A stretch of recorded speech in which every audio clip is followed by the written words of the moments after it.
అందరికీ నమస్కారం. నా పేరు doctor Divya, consultant neuro physician, Kreestu Jyothi hospital, Hanamkonda.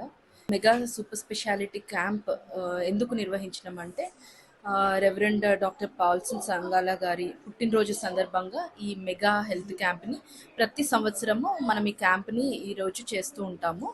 అయితే ఈ క్యాంప్లో 32 రకాల బ్లడ్ టెస్ట్తో పాటు ఈసీజీ మరియు టూడీకో, అలాగే free neuro physician and all super specialist consultations, దాంతోపాటు నర్వ్ కండక్షన్ స్టడీ మరియు ఈఈజీలో కూడా 50% రాయితీ ఇవ్వబడను.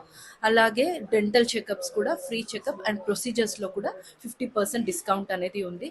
అలాగే పిఆర్పి థెరపీలో, అలాగే మీరు ఏదైనా సర్జరీస్ ఒకవేళ మనకి ఇక్కడ స్క్రీనింగ్ చేసిన పరీక్షలు ఏదైనా బయటపడితే ఆ సర్జరీస్కి కూడా మనము 50% డిస్కౌంట్లో చేస్తున్నాం అనమాట. అండ్ అలాగే ఏజ్ పైబడిన వాళ్ళు, బీపీ ఉంటే, షుగర్ ఉన్న, అలాగే నరాల బలహీనత ఉన్న, గుండె సమస్యలు ఉన్న, టూడీకో కానీ ప్రతి ఒక్కటి ఇక్కడ మనం స్క్రీనింగ్ కానీ చేస్తున్నాము. దానికి సరిపోయిన ట్రీట్మెంట్ కూడా మనం ఇస్తున్నాము. సో అందరూ ఎవరైతే ఇంకా తెలియని వాళ్ళు ఉన్నారో ఈరోజు వచ్చి ఈ క్యాంప్ని సద్వినియోగం చేసుకోవాలని మనవి కోరుతున్నాం. పేషెంట్స్ అయితే ఇప్పటి వరకు అయితే 55 ఎబో వాళ్ళు బీపీ షుగరే కానీ మెయిన్గా నేను న్యూరాలజిస్ట్ కాబట్టి నరాల సంబంధిత వ్యాధులు, అదే స్ట్రోక్సే కానీ ఇంకా ఫిట్స్ ప్రాబ్లమ్సే కానీ ఇంకా నరాల బలహీనత అంటే చేయి పట్టు తప్పిపోవడం, తిమ్మిర్లు, మెడ నొప్పి, back pain, headache, migraine patients, ఇలాంటి పేషెంట్స్ చాలా ఎక్కువ మందిని ఇప్పటి వరకు అయితే ఒక 50-60 మెంబర్స్ వరకు చూసాము న్యూరాలజీలో. మిగతా వాళ్ళు కూడా ఇంకా డే స్టార్ట్ అవుతుంటే ఇంకా ఎక్కువ ఎక్స్పెక్ట్ చేస్తున్నాం. అయితే ఇది వేసవి కాలం అంటే టెంపరేచర్ చాలా హై ఉంటుందండి.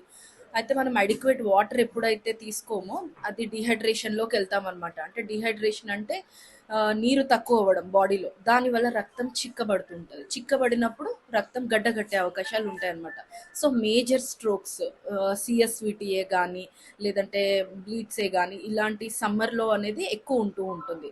సో దీన్ని మనం ఎలా అరికట్టగలమంటే ఎప్పుడైతే ఎండకి వెళ్తుంటామో దాన్ని అడిక్వేట్గా రెస్ట్ తీసుకుంటూ ఉండాలి. మనం బయటికి వెళ్ళినప్పుడు కూడా దాన్ని కవర్ చేసుకుంటూ ఉండాలి. అంటే అంబ్రెలా కానీ లేదంటే తలపైన టవల్ వేసుకోవడము ఇలాంటిది, అంటే ఎక్కువ వేడికి మనం ఎక్స్పోజ్ అవ్వకుండా చూసుకోవాలి. అలాగే ఎండలో పనిచేసే వాళ్ళు ఉంటారు, వాళ్ళు ఏంటంటే కొంచెం నీడకి కాసేపు కూర్చోవడము, లేదంటే నీడ ఉన్న చోటుకి షిఫ్ట్ అవ్వడము. అదే కంటిన్యూస్గా కాకుండా ఒక 45 మినిట్స్ 1 అవర్ పనిచేసినప్పుడు ఒక 15 మినిట్స్ అయినా నీడలో ఉండడానికి ట్రై చేయాలి. దాంతోపాటు ఎవ్రీ అవర్లీ కనీసం 250 ml ఆఫ్ వాటర్ అనేది తీసుకోవాలి. అప్పుడు ఏంటంటే రక్తం చిక్కబడకుండా, సన్ స్ట్రోక్ కి వెళ్లకుండా టెంపరేచర్ అనేది బాడీలో మనకి మామూలుగా మెయింటైన్ అవుతుంది. అప్పుడు ఇలాంటి సిచ్యువేషన్స్ని మనం అరికట్టవచ్చు.